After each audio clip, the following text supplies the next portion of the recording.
Hello, everybody. Welcome to today's Reading Through the Bible in 365. Today we are focusing on Job chapter 17, 18, and 19, and then Acts chapter 10, verses 1 to 23. I noticed something with all these readings. Like now, see how short the reading is? It's like 12 minutes, whatever, something like that. Whereas they used to be close to half an hour because of all the words that were names and places that were so hard to pronounce. It slowed me down. That's so funny. Anyway, besides Job chapter 17, 18, and 19, we're also going to do Acts chapter 10, verses 1 to 23. All right. Siren. So let's get started with Job chapter 17. My spirit is crushed, and my life is nearly snuffed out. The grave is ready to receive me. I am surrounded by mockers. I watch how bitterly they taunt me. You must defend my innocence, O God, since no one else will stand up for me. You have closed their minds to understanding, but do not let them triumph. They betray their friends for their own advantage, so let their children faint with hunger. God has made a mockery of me among the people. They spit in my face. My eyes are swollen with weeping, and I am but a shadow of my former self. The virtuous are horrified when they see me. The innocent rise up against the ungodly. The righteous keep moving forward, and those with clean hands become stronger and stronger. As for all of you, come back with a better argument, though I still won't find a wise man among you. My days are over. My hopes have disappeared. My heart's desires are broken.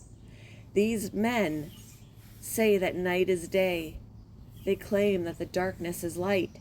What if I go to the grave and make my bed in darkness? What if I call the grave my father and the maggot my mother or my sister? Where then is my hope? Can anyone find it? No, my hope will go down with me to the grave. We will rest together in the dust. Chapter 18. Then Bildad the Shuhite replied, How long before you stop talking? Speak sense if you want us to answer. Do you think we are mere animals? Do you think we are stupid?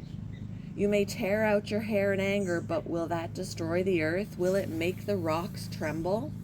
Surely the light of the wicked will be snuffed out. The sparks of their fire will not glow. The light in their tent will grow dark. The lamp hanging above them will be quenched. The confident stride of the wicked will be shortened. Their own schemes will be their downfall. The wicked walk into a net. They fall into a pit. A trap grabs them by the heel. A snare holds them tight. A noose lies hidden on the ground. A rope is stretched across their path. Terrors surround the wicked and trouble them at every step. Hunger depletes their strength, and calamity waits for them to stumble. Disease eats their skin. Death devours their limbs. They are torn from the security of their homes and are brought down to the king of terrors. The homes of the wicked will burn down. Burning sulfur rains on their houses. Their roots will dry up, and their branches will wither. All memory of their existence will fade from the earth. No one will remember their names. They will be thrust from light into darkness, driven from the world. They will have neither children nor grandchildren, nor any survivor in the place where they lived. People in the west are appalled at their fate. People in the east are horrified. They will say, This was the home of a wicked person, the place of one who rejected God. Chapter 19.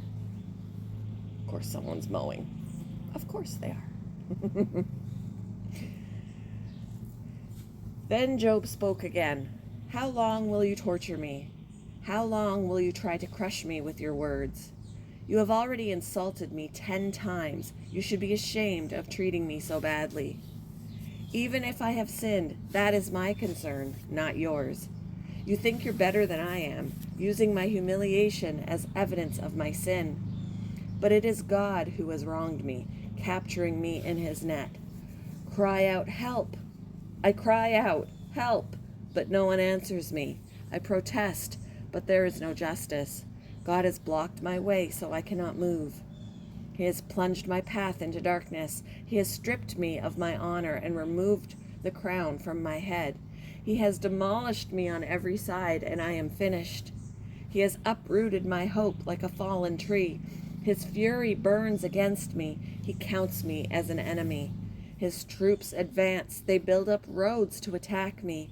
They camp all around my tent. My relatives stay far away, and my friends have turned against me. My family is gone, and my close friends have forgotten me. My servants and maids consider me a stranger. I am like a foreigner to them. When I call my servant, he doesn't come. I have to plead with him. My breath is repulsive to my wife. I am rejected by my own family. Even young children despise me. When I stand to speak, they turn their backs on me. My close friends detest me. Those I loved have turned against me. I have been reduced to skin and bones and have escaped death by the skin of my teeth. Have mercy on me, my friends. Have mercy, for the hand of God has struck me. Must you also persecute me like God does? Haven't you chewed me up enough? Oh, that my words could be recorded. Oh, that they could be inscribed on a monument, carved with an iron chisel and filled with lead, engraved forever in the rock. But as for me, I know that my Redeemer lives, and he will stand upon the earth at last. And after my body has decayed, yet in my body I will see God. I will see him for myself. Yes, I will see him with my own eyes. I am overwhelmed at the thought. How dare you go on persecuting me, saying it's his own fault? You should fear punishment yourselves, for your attitude deserves punishment. Then you will know that there is indeed a judgment. Moving on to Acts chapter 10, verses 1 to 23. There's a loud car. They go down the street too fast. Okay. In Caesarea, there lived a Roman army officer named Cornelius, who was a captain of the Italian regiment. He was a devout, God-fearing man, as was everyone in his household. He gave generously to the poor and prayed regularly to God. One afternoon about 3 o'clock, he had a vision in which he saw an angel of God coming toward him. Cornelius, the angel said. Cornelius stared at him in terror. "What is it, sir?" he asked the angel. And the angel replied, "Your prayers and gifts to the poor have been received by God as an offering. Now send some men to Joppa and summon a man named Simon Peter. He is staying with Simon, a tanner who lives near the seashore." As soon as the angel was gone, Cornelius called 2 of his household servants and a devout soldier, one of his personal attendants. He told them what had happened and sent them off to Joppa. The next day, as Cornelius's messengers were nearing the town, Peter went up on the flat roof to pray. It was about noon, and he was hungry, but while a meal was being prepared, he fell into a trance. He saw the sky open, and something like a large sheet was let down by its 4 corners. In the sheet were all sorts of animals, reptiles, and birds. Oh, goodness. Then a voice said to him, "Get up, Peter, kill and eat them." "No, Lord," Peter declared, "I have never eaten anything that our Jewish laws have declared impure and unclean." But the voice spoke again, "Do not call something unclean if God has made it clean." The same vision was repeated 3 times. Then the sheet was suddenly pulled up to heaven. Peter was very perplexed. What could the vision mean? Just then the men sent by Cornelius found Simon's house. Standing outside the... Oh, goodness. Standing outside the gate, they asked if a man named Simon Peter was staying there. The neighbor's dog is barking at my dog. Meanwhile, as Peter was puzzling over the vision, the Holy Spirit said to him, 3 men have come looking for you. Get up, go downstairs, and go with them without hesitation. Don't worry, for I have sent them. So Peter went down and said, I'm the man you are looking for. Why have you come? They said, we were sent by Cornelius, a Roman officer.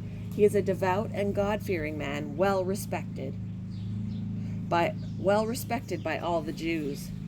A holy angel instructed him to summon you to his house so that he can hear your message. So Peter invited the men to stay for the night. The next day he went with them, accompanied by some of the brothers from Joppa. They arrived in Caesarea the following day. Cornelius was waiting for them and had called together his relatives and close friends.